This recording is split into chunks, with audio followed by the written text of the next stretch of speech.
మహాగణుడును మహోన్నతుడైన యేసుక్రీస్తు వారి పుణ్యనామములో ప్రియులారా మీ అందరికీ వందనములు. ఈరోజు మహావిశ్రాంతి దినము, పునరుత్థాన ఆరాధన ప్రార్థనాపూర్వకంగా ప్రభును ఘనపరచాలని, ఆయన యందు భయభక్తులు కలిగి జీవించాలని ప్రభు పేరిట మీకు మనవి చేయుచు ఉన్నాను.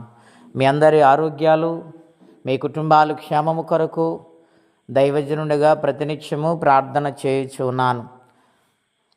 దేవుని వాక్యము ధ్యానందాము. 95వ కీర్తన 1 నుండి. రండి, యెహోవాను గూర్చి ఉత్సాహధ్వని చేయుదుము, మన రక్షణ దుర్గమును బట్టి సంతోషగానము చేయుదుము. కృతజ్ఞతాస్తుతులతో ఆయన సన్నిధిని వచ్చేదము, కీర్తనలు పాడుచు ఆయన పేరట సంతోషగానము చేయుదుము.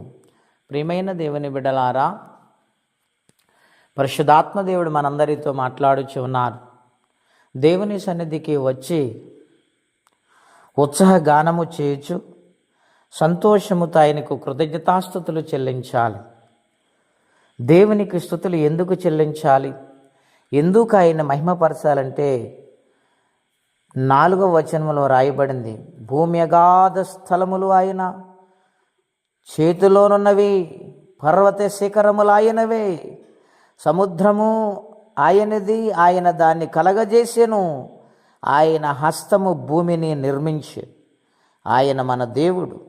అవును ప్రియులారా, సమస్త సృష్టికి కారణభూతుడైన సృష్టికర్త, అనాది పురుషుడైన వాడు, సమస్తమును నిర్మించిన నిర్మాణకుడైన గనుక ఆయనకు కృతజ్ఞతాస్తుతులు చెల్లించాలి. ఆయనను మహిమపరచాలి. ఆయనను ఎంత ఘనపరుస్తావో అంత దీవించబడతావు. ఆయన సన్నిధానములు ఎంత లోబడి జీవిస్తావో అటువంటి బలహీనతలను విడుదల పొందుతావు. ఎటువంటి సమస్య అయినా ప్రభును స్తుతిస్తే ఖచ్చితంగా కార్యము జరుగుతుంది, అద్భుతాలు చూస్తాం. ప్రియమైన దేవుని బిడ్డలారా, ఆయన కరుణా కటాక్షములు ఎంతో ఉన్నతమైనవి గనుక ఆయన స్తుతించే వారిగా ఉండాలి. యెహోవాని స్తుతించుట మంచిది. ఉదయమున నీ కృపను, ప్రతిరాత్రిని విశ్వాస్యతను 10 తంతుల స్వరమండలముతో ఆయనను స్తుతించుట ఎంతో మంచిది ప్రియులారా. గనుక స్తుతుల మూలమున ఆయన దుర్గమును స్థాపించున్నారు గనుక, స్తుతుల మీద ఆసీనుడు గనుక ఆయనకు కృతజ్ఞతాస్తుతులు చెల్లించాలి. అబ్రహాము, ఇస్సాకు, యాకోబుల దేవుడు ఆయన భూమిని, ఆకాశమును, నక్షత్రములు కలగజేసినవాడు, సముద్రమును కలగజేసినవాడు, జీవరాశులను కలగజేసినవాడు, మనందరినీ కలగజేసినవాడు గనుక ఆయనను సంతోషముతో ఆనందగానములు చేస్తూ కృతజ్ఞతార్పణలు చెల్లించుచు ఆయన సన్నిధిలో ప్రణమిల్లాలని ప్రభు పేట మీకు మనవి చేస్తూ ఉన్నాను. పర్వత శిఖరములు ఆయనవే, సమస్తమును ఆయన ఆధీనములో ఉన్నాయి గనుక ఆయనను స్తుతించే వారిగా మనందరం ఉండాలని ప్రభు పేట మీకు మనవి చేస్తూ ఉన్నాను. ఆయన మన దేవుడు, మనము ఆయన పాలించు ప్రజలము, ఆయన మేపు గొర్రెలము గనుక ఆయనను స్తుతించాలి. ఆయన మనలను పోషించే దేవుడు, మనలను కాపాడే దేవుడు, మన బలహీనతల్లోని దేవుడు కనికరించి స్వస్థపరిచే దేవుడు, మన యొక్క శ్రమలోని విడిచిపెట్టే దేవుడు కాదు, మన బలహీనతలు విడిచిపెట్టే దేవుడు కాదు.